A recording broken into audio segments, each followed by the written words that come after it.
সিলেট যেন এক কল্পনার রাজ্য, যেখানে আছে পাহাড়, নদী, ঝর্ণা, পাথর, আর সাথে তো অলওয়েজ চা বাগান আছেই। সত্যি বলতে সিলেটের নাম শুনলেই সবার আগে পর্যটন শিল্পের কথা মাথায় আসে। আপনার মন খারাপ, চলে যান সিলেট। একা একা কিছু সময় কাটাতে চান, চলে যান সিলেট। কিংবা ফ্যামিলিকে নিয়ে একটু চিল করতে চান, বাস সিলেট চলে যান।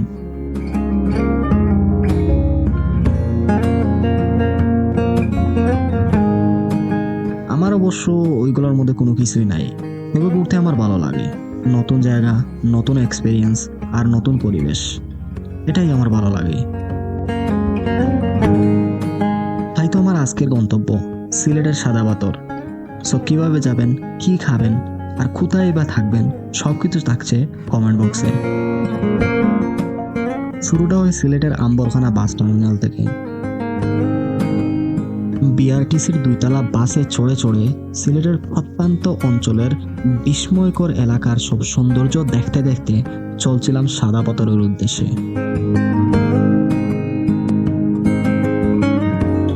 যেদিকেই চোখ যাচ্ছিল শুধু পাহাড় আর গ্রাম বাংলার দৃশ্য। চেয়েছিলাম অপলক দৃষ্টিতে, আর মনে মনে ভাবছিলাম এমন দেশটি কোথাও খুঁজে পাবে না কো তুমি, সকল দেশের রানী সেজে আমার জন্মভূমি। তুই দেখবি ঠিকই জিতে নেব একদিন তোকে, যে দেখবি আমি সোনা হব তোর নলকে। এই দুনিয়া জানে, আল্লাহ জানে তুই আমার কে, আর তাই তো এলো প্রেম দেব না কাউকে তোকে চাই। প্রায় 1 ঘন্টা জার্নির পর আমরা পৌঁছাই সাদা পাথর। সামনেই দেখা যাচ্ছিল মেঘের রাজ্য মেঘালয়। আচ্ছা, ওইসব কথা পরে বলছি, চলেন সামনে এগোই। ইয়েস, আমরা বাস থেকে সাদা পাথরের যে বাস স্ট্যান্ড আছে ওইখানে নেমে পড়ছি। সো ওইদিকে হচ্ছে মূল লোকেশন। ওইখান থেকে আলাদা করে বোট ভাড়া করে আমাদেরকে সাদা পাথর যেতে হবে। So let's see. চলতে থাকলাম নৌকা ঘাটের দিকে, যেখানে যাকে যাকে সারি বাঁধা রয়েছে ছোট্ট ছোট্ট ডুঙ্গি নৌকা। কিছু কিছু ডিঙ্গিতে আবার বাংলাদেশের পতাকা উড়ছিল, দেখে বেশ ভালোই লাগছিল।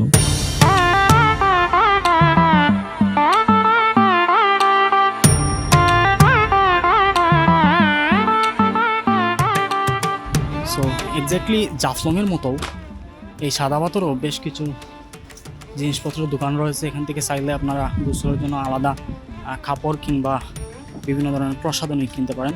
দোকানগুলোতে সব কিছুই আছে। So it's a interesting. এটা হচ্ছে সাদা পাথরের মেইন যে ঘাট, নৌকা ঘাট বলে। এখান থেকে বোট ভাড়া করে আপনাদেরকে সাদা পাথরের যে মেইন স্পট আছে ওইখানে পৌঁছাতে হবে। সো এই বোটগুলো সম্ভবত 7 থেকে 8 জন একসাথে যাওয়া যায় এবং 5 থেকে 700 টাকা ভাড়া পড়বে। আমি যেহেতু একা আসছি, সো আমি চেষ্টা করবো কারোর সাথে কোলাবোরেশন করার জন্য। সঙ্গী খোঁজার জন্য ঘাটের দিকে যাই। সৌভাগ্যবশত একটা গ্রুপও পেয়ে যাই। পার পার্সন 100 টাকা করে।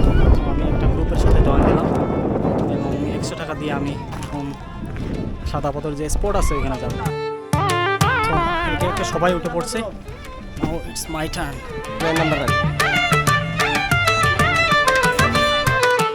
নৌকায় উঠে যে যার মতো বসে পড়ি। অবশ্য আমি সবার পারমিশন নিয়েই ভিডিও করা শুরু করি। তারপর আর কি, ইঞ্জিনে স্টার্ট হয় আর চলতে থাকি সাদা পাথরের দিকে।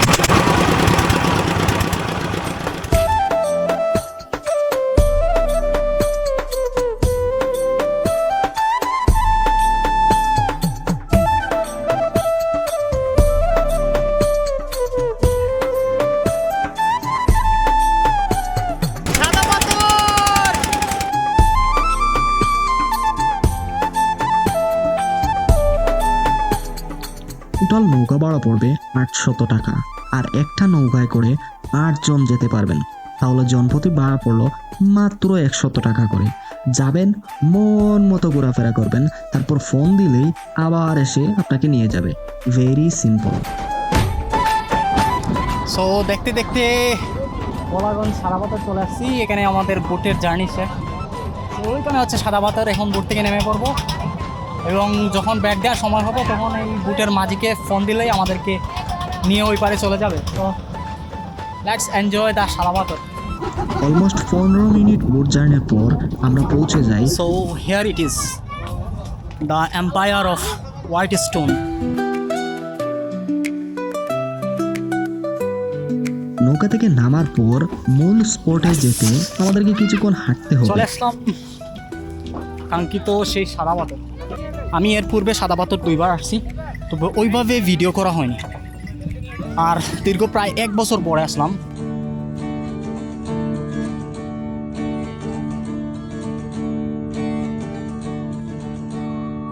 সো কিছুক্ষণ হাঁটার পর পৌঁছে যায় মূল স্পটে, যেখানে বয়ে চলা নীল জলের পাশেই রয়েছে সারি সারি ছাতা, যেখানে আপনি শুয়ে বসে অনুভব করতে পারেন এই নীল জলের বয়ে চলা কলকল শব্দ। আর মনে মনে ভাববেন, সতত হে নদ তুমি করমর মনে, সতত তোমার কথা ভাবিয়ে বিরলে। কেউ গোসল দিচ্ছে তো কেউ সাঁতরাচ্ছে, কেউ ছবি তুলছে তো কেউ নীরব মনে শীতল জলের বয়ে চলা অনুভব করছে। সো আমার পিছনে ওইগুলো হচ্ছে ভারতের মেঘালয় রাজ্য, এবং মেঘালয় রাজ্যের নামকরণ করা হয়েছে আসলে ওই জায়গায় প্রচুর পরিমাণ মেঘ হয়। আর এই পাহাড়ের উঁচু উঁচু পাহাড়ের মেঘগুলো আসলে বাংলাদেশের যে এই ডালু অঞ্চল, এই ডালু অঞ্চল দিয়ে বয়ে যায়, যার কারণে আসলে প্রচুর পরিমাণের বন্যার সৃষ্টি হয়। সো এটাই হচ্ছে সেই মেঘালয় রাজ্য, এবং তার ওই পাশে শিলং। পাহাড়গুলো আসলে সবগুলো পাহাড়ই ভারতে অবস্থিত, আর যে সমতল ভূমিটা বাংলাদেশে অবস্থিত। সো এটা হচ্ছে আল্লাহ তাআলার একটা নিয়ামত। পাহাড়ে আসলে শুধু পাহাড়ই, কোনো সুবিধা, চলাচলের সুবিধা, যাতায়াতের সুবিধা কিংবা ফসলাদি ফলানোর সুবিধা কোনো কিছুই নাই, যেটা এই সমতল ভূমিতে সম্ভব। সো এটা আল্লাহ তাআলার একটা প্রচুর প্রচুর নিয়ামত, যেটা আসলে ভাষা দিয়ে বোঝানো সম্ভব না। আমি পাথর দিয়ে হাঁটছি আর কথা বলতেছি, মাঝে মাঝে পাথরগুলো এতটাই পিচ্ছিল হয়ে আছে, পড়ে গেলে আপনার পা নির্ঘাত ভেঙে যাবে। সো অলওয়েজ বি অ্যাওয়্যার, যখনই আপনি এই সাদা পাথর আসবেন, পাথরগুলো দিয়ে হাঁটবেন, খুবই সাবধানে হাঁটবেন।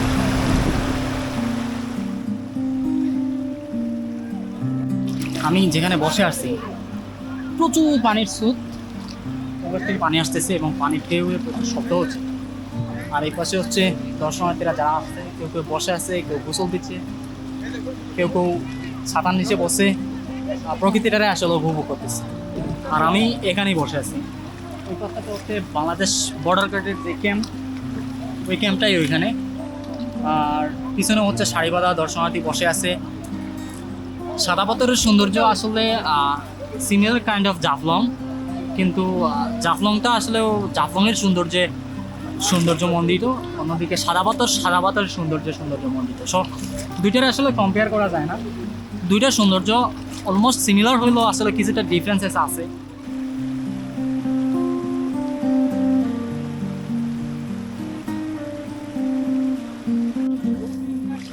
এটা হচ্ছে বিজিবির যে মসজিদ। সো নামাজের সময় হইলে ওরা আসলে মাইকে অ্যানাউন্স করে যে কেউ যদি নামাজ পড়তে চান বা পড়তে ইচ্ছুক হন তাহলে ওই মসজিদে যাইতে পারবেন, অনলি শুধুমাত্র নামাজের সময়। তো এখানে ছোটো ছোটো নৌকা থাকে, ওই পাশ থেকে ওই পাশে যায়। সো আমি ওই মামাকে ডাক দিলাম যে মামা আমাকে একটু নিয়ে যান ওই পারে। সো ওনাকে আমি বললাম যে ভাড়া কত দিতে হবে, উনি বললেন 10 টাকা 20 টাকা যে যা দেয়। So as your wish. So আমি আসলে ওই পারে বিজিবির যে মসজিদ আছে ওই মসজিদটাতে যাচ্ছি, ইনশাল্লাহ জোহরের নামাজ ওইখানেই পড়বো। সো আপনারা যদি সাদা পাথরে আসেন এবং নামাজ কাজা করতে না চান, সো বিজিবির মসজিদ আছে, ওখানে গিয়ে আপনারা জামাতে নামাজ পড়তে পারেন। So yeah, I am going to this mosque. তিনি হচ্ছেন সেই মামা যিনি আমাকে একা একা নিয়ে ওই মসজিদে যাচ্ছেন। মাশাআল্লাহ মসজিদটা অনেক সুন্দর, আর বিজিবির মসজিদ তো, সো ওরা খুবই পাঞ্চল, খুবই ডেকোরেশন করে রাখছে। সো ছোট্ট সেই ডিঙি নৌকা করে এই পারে চলে আসলাম, মসজিদ দিয়ে যাচ্ছি। এগুলো হচ্ছে বিজিবি বালিবরে ব্লকেট বানাই রাখছে যাতে করে নদীর স্রোত এসে এগুলো আসলে ভেঙে ফেলতে না পারে। জি, বিজিবির যে মসজিদটাতে নামাজ পড়লাম ওইটা আসলে রেস্ট্রিক্টেড এরিয়া, সো ওইখানে আসলে একজন কর্মকর্তা বলছেন যে ভিডিও না করার জন্য। সো এটা আসলে অবভিয়াসলি এটা restricted area, so I should better video না করাই উচিত। সো আমি আসলে ভিডিও করিনি। অনেক চমৎকার মসজিদটা, সুবহানাল্লাহ। সো নামাজ পড়া হয়ে গেল, বিজিবির ক্যাম্প দেখা হয়ে গেল। সো সাদাপাথর আসার পর হচ্ছে এরকম আপনারা লকার পেয়ে যাবেন।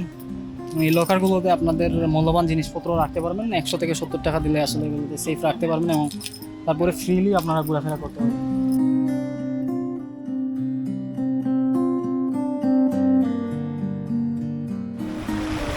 আমি যেখানে বসে আছি সাদাপাথরের একদম উজানের সাইডটা বললো এটারে। তো এখানে হচ্ছে পানির গভীরতা খুবই কম, কিন্তু পানির স্রোতটা আসলে খুবই বেশি। ওইখান থেকে হচ্ছে পানি আসা শুরু করছে ভারতের বর্ডার সাইড থেকে, এবং পানিটা এত পরিমাণ ঠান্ডা, উপরে মাথার উপরে সূর্য, উপর দিক দিয়ে প্রচুর গরম লাগতেছে, কিন্তু মানুষ যখন পানিতে বসে আছে মানে পানিটা এত পরিমাণে ঠান্ডা, উপরের যে উত্তাপ আছে ওই উত্তাপ আসলে বুলিয়ে দিচ্ছে একেবারে। তো লোকজন এখানে আমি দেখতে পাচ্ছি যে অনেকক্ষণ ধরে বসে আছে, কেউ শুয়ে আছে। It's an amazing feeling. গোসল আপনি লাইফে হাজারা দিবেন, কিন্তু এই সাদাপাথর এসে একটা গোসল দিলে আপনার মনে হবে যে 100 বছরে হয়তো এরকম গোসল আপনি দেন। So I can't be able to explain how it's feeling in word. আমি এই ধরনের কোনো ওয়ার্ড আসলে কোনো গ্রামারে কিংবা কোনো উপমাতে নাই যেটা দিয়ে আমি আসলে এটার সৌন্দর্য, এটার ফিলিংসটা বুঝাইতে পারবো। So yeah, now it's your turn to come Sadapathar to enjoy this natural beauty. So আজকে এ পর্যন্তই। আশা করছি আপনারা সাদাপাথর আসবেন, ঘুরবেন এবং পরিবেশ, প্রাকৃতিক সৌন্দর্য এনজয় করবেন। তো আজকে এ পর্যন্তই। ভালো থাকুন, সুস্থ থাকুন। আল্লাহ হাফেজ।